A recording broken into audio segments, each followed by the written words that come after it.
Chapter 3 of Alice in Wonderland, The Caucus Race and a Long Tail.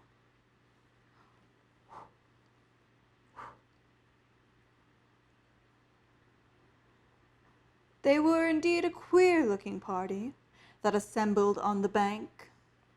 The birds with draggled feathers, the animals with their fur clinging to them, and all dripping wet and uncomfortable. The first question, of course, was how to get dry again.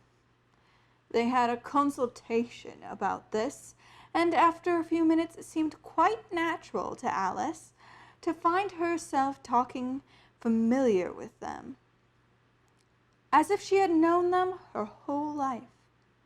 Indeed, she had quite a long argument with the Lorry, who at last turned sulky and would say, "I am older than you, and I must know better." And this Alice would not allow. Without knowing how old he was. And as the Lorry positively refused to tell its age, there was no more to be said. At last the mouse, who seemed to be a person of authority among them, called out, "Sit down, all of you, and listen to me. I'll soon make you dry enough." They all sat down at once in a large ring, with the mouse in the middle. Alice kept her eyes anxiously fixed on it, for she felt sure she would catch a bad cold if she did not get dry very soon. "Ahem," said the mouse with an important air. "Are you all ready? This is the driest thing I know. Silence all around, if you please. William the Conqueror, whose cause was favored by the Pope, was soon submitted to by the English, who wanted leaders, and had been of late much accustomed to usurpation and conquest. Edwin and Morcar, the Earls of Mercia and Northumbria—" "Oh," said the Lorry with a shiver. "I beg your pardon," said the mouse, frowning, but politely. "Did you speak?" "Not I," said the Lorry, hastily. "I thought you did," said the mouse. "I proceed. Edwin the Morcar, the Earls of Mercia and Northumbria declared for him, and even Stigand, the patriotic Archbishop of Canterbury, found it advisable—"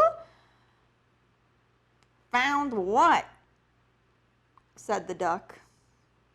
"Found it," the mouse replied rather crossly. "Of course you know what it means." "I know what it means well enough when I find a thing," said the duck. "It generally is a frog or a worm.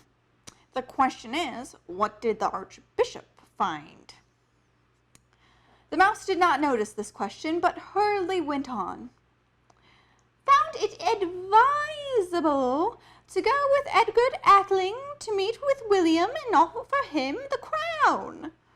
William's conduct at the first was moderate, but the insolence of his Normans— How are you getting on now, my dear?"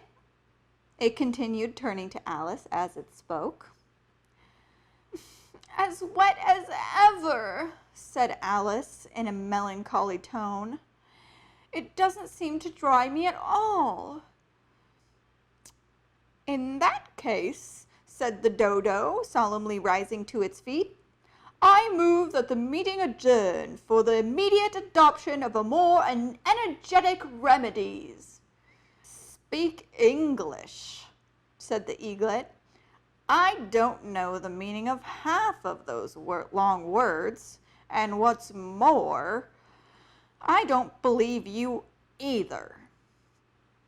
And the eaglet bent down its head to hide a smile. Some of the other birds tittered audibly.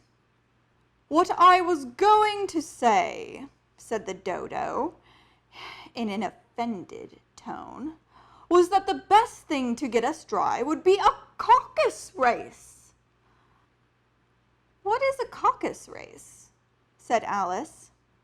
Not that she wanted much to know. But the dodo had paused as if it thought that somebody ought to speak, and no one else seemed inclined to say anything. "Why," said the dodo, "the best way to explain it is to do it. And as you might like to try this thing yourself some winter day, I will tell you how the dodo managed it. First, it marked out a race course in a sort of circular shape. The exact shape doesn't matter. And then all the party were placed along the course, here and there. There was no 1, 2, 3. There was no start. They began running when they liked, and left off when they liked. So it was not easy to know when the race was over. However, when they had been running half an hour or so, and quite dry again, the dodo suddenly called out, "The race is over!" And they all crowded around it, panting and asking, "But who won?" This question the dodo could not answer without a great deal of thought. It sat for a long time with one finger pressed upon its forehead, the position in which you usually see Shakespeare in pictures of him, while the rest waited in silence. At last the dodo said, "Everybody has won, and all must have prizes." "But who is to give the prizes?" quite a chorus of voices asked. "Why, she, of course," said the dodo, pointing to Alice with one finger. The whole party at once crowded around her, calling out in confused ways, "Prizes! Prizes!" Alice had no idea what to do, and in despair she put her hand in her pocket and pulled out a box of comfits. Luckily, the salt water had not gotten to them, and handed them round as prizes. There was exactly one piece all around. "But she must have a prize herself, you know," said the mouse. "Of course," the dodo replied very gravely. "What else have you got in your pocket?" he went on, turning to Alice. "Only a thimble," said Alice sadly. "Hand it over here," said the dodo. They all crowded around her once more, while the dodo solemnly presented the thimble, saying, "We beg your acceptance of this elegant thimble." And when it had finished this sort of speech, they all cheered. Alice thought the whole thing very absurd, but they all looked so grave that she did not dare laugh, and she could not think of anything to say. She simply bowed, took the thimble, and looked as solemnly as she could. The next thing was to eat the comfits. That caused quite some noise and confusion, as the large birds complained that they could barely taste theirs, and the small ones choked and had to be patted on the back. However, it was over at last, and they sat down in a ring and begged the mouse to tell them something more. "You promised to tell me your history, you know," said Alice, "and why it is you hate C and D," she added in half a whisper, half afraid that it would be offended again. "Mine is a long and sad tale," said the mouse, turning to Alice and sighing. "It is a long tale, certainly," said Alice, looking down in wonder at the mouse's tail. "But why do you call it sad?" And she kept on puzzling about it while the mouse was speaking, so that her idea of the tale was something like this. Fury said to a mouse that he met in a house, "Let us both go to law. I will prosecute you. Come, I'll take no denial. We must have a trial. For this morning I've really nothing to do." Said the mouse to a cur, "Such a trial, dear sir, with no jury or judge would be wasting our breath. I'll be the judge, I'll be the jury," said cunning old Fury.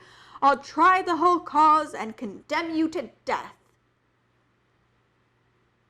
"You are not attending," said the mouse to Alice severely. "What are you thinking of?" "I beg your pardon," said Alice very humbly. "You had got to the fifth bend, I think?" "I had not," cried the mouse sharply and very angrily. "A knot," said Alice, always ready to make herself useful and looking anxiously about her. "Oh, do let me help you undo it." "I shall do nothing of the sort," said the mouse, getting up and walking away. "You insult me by talking such nonsense." "I didn't mean it," pleaded poor Alice. "But you're so easily offended, you know." The mouse only growled in reply. "Can finish your story?" Alice called after it, and the others all joined in chorus. "Yes, please do." But the mouse only shook its head impatiently and walked a little quicker. "What a pity it wouldn't stay," sighed the lorry as soon as it was out of sight. And an old crab took the opportunity of saying to her daughter, "Oh dear, let this be a lesson to you never to lose your temper." "Hold your tongue, Ma," said the young crab, a little snappishly. "You're enough to try the patience of an oyster."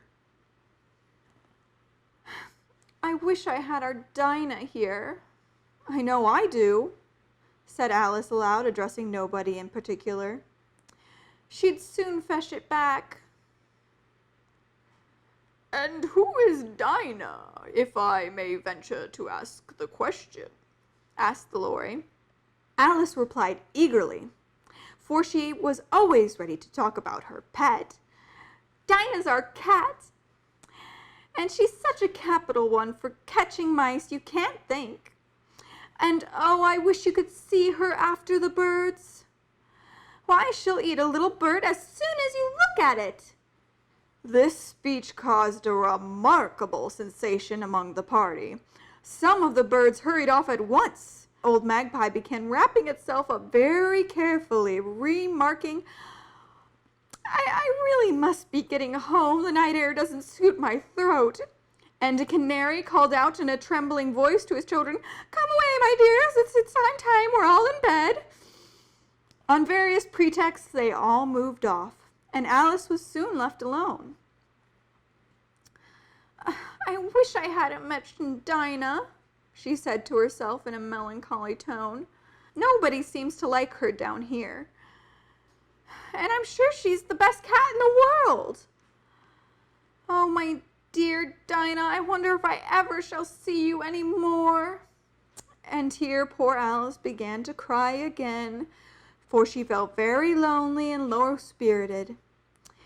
In a little while, however, she again heard a little pattering of footsteps in the distance, and she looked up eagerly, half hoping the mouse had changed his mind and was coming back to finish his story.